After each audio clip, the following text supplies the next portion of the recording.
Hello, and welcome to Opt to Thrive episode number 12. I'm doing what I've always done, so why am I putting on weight? The truth about weight gain and menopause. Welcome to Opt to Thrive, your go-to podcast for women's wellness in midlife, designed to educate, support, and inspire you to live your very best life. And now your host, Dr. Karina Sims. Hey guys, thanks for joining me today. It has been a bit of a whirlwind couple of weeks since the last podcast. We had my son's 21st, which was really good. It was a disco theme. I've always loved birthdays, and when my kids were small, I put a lot of creative energy into their parties, especially the cake.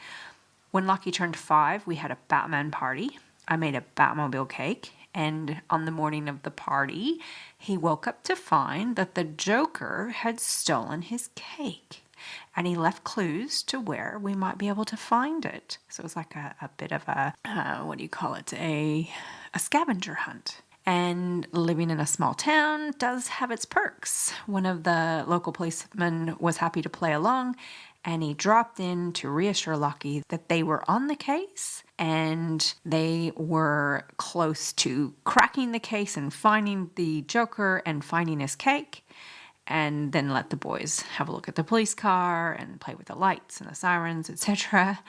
And then a bit later, after the policeman left, there was a knock on the door, and it was Batman coming to save the day. It was so cute.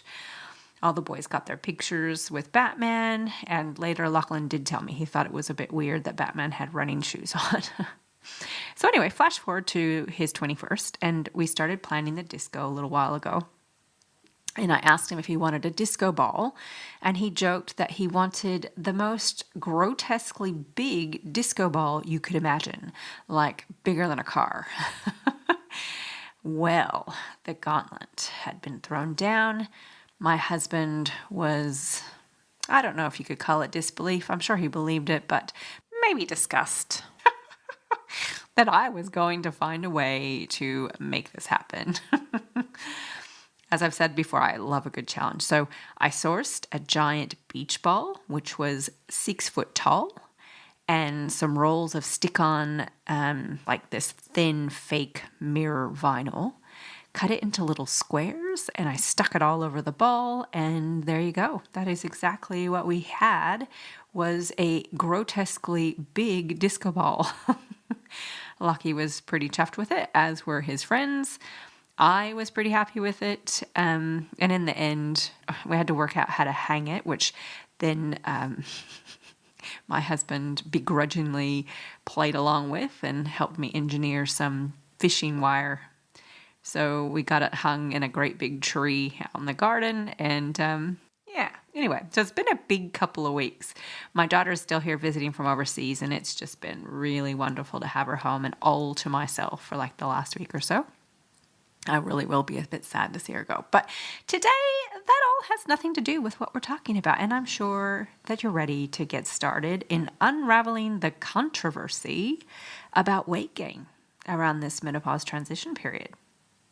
So what we know is that women gain just about half a kilo or just over a pound a year on average between the ages of 45 and 55. But is it menopause, or is it something else that's causing this weight gain? I cannot tell you how many women have come to me complaining about weight gain in this perimenopausal period, though they haven't really changed anything, and that trying to get rid of the menopause belly, doing the things they've always done to lose weight, is no longer working for them. So look, I thought it was a given. Of course menopause causes weight gain. So I thought I was a case in point, having put on a whack of weight around this time myself, and so that made perfect sense. But you know what they say about assuming. Now, if you've been listening to me for any length of time, you already know, but for those of you who haven't, I didn't realize there was such a huge gap in my knowledge and it turns out a lot of other doctors out there and around the world, about perimenopause. That time leading up to and for a year after your final menstrual period, until I started going through it myself. In fact, it seems like this whole perimenopause thing has just kind of fallen out of the sky. I honestly don't recall ever really hearing the word perimenopause. In the past, it was just always a woman going through menopause. And then over the last couple of years or so, perimenopause has just taken on a life of its own. And so when I started going through it myself, I was truly blindsided by the wrath of it, not fully prepared for just how bad that it could be. And that is when I started looking for answers, really digging deep and arming myself with as much knowledge as possible about what the menopause transition does and does not have to answer for. And I have found some very interesting truths. One of those truths has to do with the weight gain that most of us think is due to the menopause transition. When I first started seeing conflicting views, these are reputable resources, experts claiming that menopause was not to blame, I was gobsmacked. This was almost as mind-blowing to me as when I realized how misguided we had all been about menopause hormone treatment and the overblown claims that it was going to give us all breast cancer. Well, if this tire around my midsection wasn't due to perimenopause, then what the hell was it? I was more than skeptical, and I was going to need to see the data for myself. So off I went, down into a deep, dark, cold, lonely, sometimes very frustrating rabbit hole, just looking for straightforward black and white answers. I read paper after paper, Menopause Society statements from different continents, and expert opinions. I listened to podcasts, I discussed it with colleagues, and I reflected on my personal experience and of that of my patients. It turns out, just like the whole perimenopause topic itself, there's a lot of contradictory information out there. But the good news is that I have found some answers, and I feel like I've got a pretty good grasp of what's going on. The answers turn out to be a bit more complex than just blaming it all on menopause. And today, I'm going to break it down for you. The bottom line is that our bodies are changing, and we cannot expect to do the same things for our 40 or 50-something-year-old bodies as we did for our 20 or 30-something-year-old bodies and expect to get the same results we used to get. The answer to the million-dollar question is that the weight gain we experience around this midlife transition is caused by a complex interplay between the normal aging process, genetics, our often obesogenic lifestyles, and then, in a roundabout way, the hormonal changes of the menopause transition. Let's make some sense of it, shall we? You've heard me say this before, but as a normal part of aging from about the age of 30, we all start naturally losing our muscle mass. It's just a part of life. It's a part of aging. Our muscle mass affects our metabolism, which is how many calories we can burn. So as we age, our metabolism does slowly but progressively slow down. So that's the aging bit. And then around the late perimenopausal period, we see an acceleration in our loss of muscle. This is because estrogen has a protective effect on muscle maintenance and growth.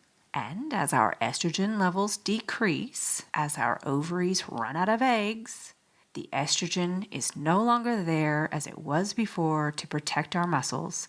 So we see this temporary acceleration in the rate at which we lose our muscle mass. The good news, though, is that after menopause, muscle loss slows back down again to a slow, steady rate until about 60, 65 when we see another acceleration. Another thing that we see both as a consequence of aging and of the hormonal changes around menopause is a decrease in what is called our non-exercise activity thermogenesis, or NEAT for short. This just means that we're moving less, so we burn fewer calories. Hold on a second, I hear you saying, I haven't changed my workout routine, so what gives? As I said, this is the non-exercise activity, meaning spontaneous or incidental movements, like small everyday activities we do that aren't structured exercise, but still contribute to our overall physical activity. Things like standing, walking around the house, or fidgeting. In fact, there is something called the fidget factor. I didn't even know this was a thing, but these are the things you find down in the rabbit holes. The fidget factor refers to small, unconscious, rhythmic impulses to move. It's actually programmed into our brains.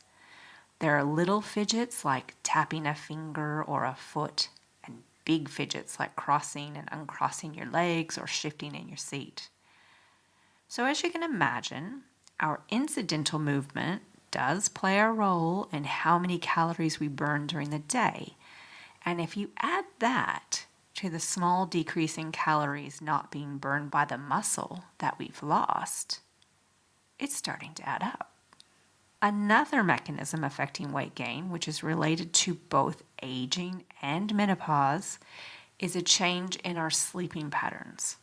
As we age, our sleep tends to become lighter, with more time spent in lighter stages of sleep and less time spent in that beautiful, restorative deep sleep. We also tend to have more frequent awakenings during the night, so the quality of our sleep can decline as a normal part of the aging process. And then menopause comes along with its hormonal fluctuations, which can also affect our sleep quality. Trouble both falling asleep and staying asleep. And if you've listened to my previous podcasts about sleep, you know how detrimental poor sleep can be. In terms of weight gain, what we know about sleep is that poor sleep quality can affect our hunger hormones, which can increase our hunger and give us cravings, especially for high-calorie, sugary, and fatty foods. Low-quality sleep can affect our insulin sensitivity, which can cause weight gain and make it more difficult to lose weight. When our sleep quality is poor, it's likely we're going to feel more fatigued, and that can cause us to reduce our physical activity, which then contributes to a more sedentary lifestyle. And then there's stress. Again, another podcast episode in case you missed it. As midlife women, we often carry a great deal of unique stressors all at the same time.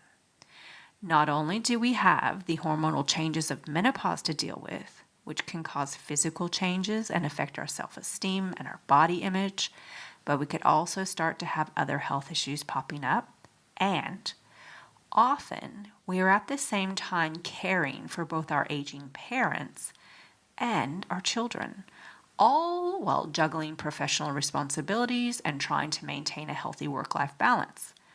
We could be having concerns about job stability or age-related biases in the workplace. We could be having relationship challenges, maybe even potential divorces or shifts in the dynamics we have with our partners. We could have changes in our social circles or loss of friends. We could be feeling isolated. We could have concerns about financial security and planning for retirement. We could have the financial strain of ongoing expenses for children's education. And then to top it all off, it's usually around this midlife period that we start to reflect on personal identity and purpose. Stress can affect our weight through several mechanisms. It can trigger the release of cortisol. You might remember that from the stress episode. It's the hormone that's associated with the fight or flight response. Elevated cortisol levels can cause an increase in our appetite. It can often make us want high-calorie, sugary, and fatty foods. One of the ways that we might manage stress is also to comfort eat. Stress can affect our insulin sensitivity and glucose metabolism, which causes us to store more fat. It can cause us to have insomnia or disrupted sleep, so that can become a vicious cycle. Our motivation to exercise or just to move can be really affected, and that can also lead to a more sedentary lifestyle. Stress can also affect our gut health, which has the potential to affect how our bodies process food and store fat. Now, what about you guys who haven't really seen a change in the number on the scale, but you can't button your pants anymore? Well, another super fun thing that happens in this menopause transition time period to all of us is something called fat redistribution. What this means is that as our estrogen levels drop, the balance of estrogen to testosterone, we call that the male hormone, but it's not really. Remember, we've talked about this before. We have testosterone as well as estrogen, and the boys also have testosterone as well as estrogen. So this balance gets out of whack. So when we do put on weight, we put it on like a man would. The fat goes right to our midsection, like it goes to their beer belly, it goes to our menopause belly, in preference to our hips, bum, and thighs like it used to. So though we've lost some weight and muscle, we've gained fat mass. So the number on the scale might not reflect this as a loss or a gain, but your body certainly isn't the same as it used to be. And the really bad news here is that this weight around the middle will be made up of two kinds of fat. Fat under the skin, subcutaneous fat, and fat around the organs, visceral fat. The problem with too much visceral fat is that it puts us at increased risk of heart disease, diabetes, and certain cancers. And so for those women who have a normal weight on the scale, it's even more important to look at waist circumference when assessing these risks. So if you've got a waist circumference over 80 centimeters or 31.5 inches, that is considered at increased risk for a woman. Several studies have shown that we lose lean body mass and we can more than double our fat mass during perimenopause. So even though a woman may look thin on the outside, she could still be fairly unhealthy on the inside. But thankfully, changes in our body composition with this fat redistribution does stabilize somewhere around 2 to 3 years after menopause. So there you have it. What is really going on in our bodies and the reasons most of us put on weight around the menopause transition. To summarize, it's a combination of the effects of the natural aging process with the added bonus of the hormonal changes in the menopause transition. A decrease in muscle mass, a decrease in spontaneous activity, an increase in sleep disturbance, and often elevated stress levels. It isn't all doom and gloom though. If you've listened to me for any length of time, you'll know that I'm all about empowering yourself with education.